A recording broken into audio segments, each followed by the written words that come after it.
low scoring game? How low is the total? And is there any value in the under?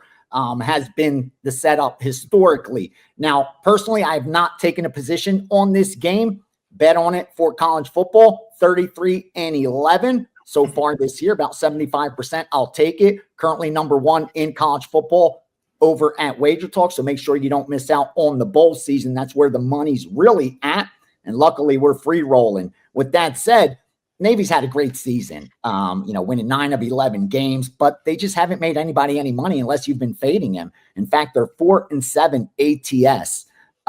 So the books have done a really good job of defending against Navy. As far as Army, it's a 500 team, both straight up, both ATS. But these teams are pretty comparable, and here's what I mean.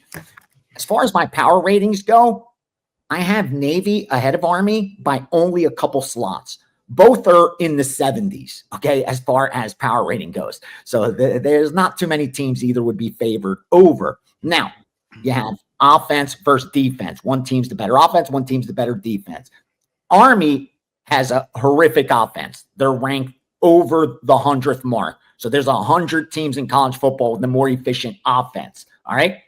But they have a top 50 defense. And when I look at the Navy side, offensively, they're in top 70.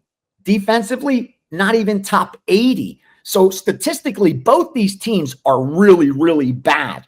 But when I look at strength of schedule, Army's had the tougher strength of schedule.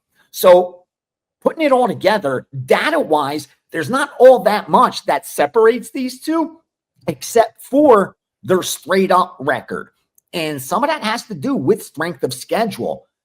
The line came out at 5. Initially got some Navy money, not surprising. They look like the more attractive team on paper, 9-2 versus 6-5. And I think the public's going to bet that side. They're going to money line parlay them. They're going to tease them, even though they shouldn't. They will. I think Army's the side, value-wise.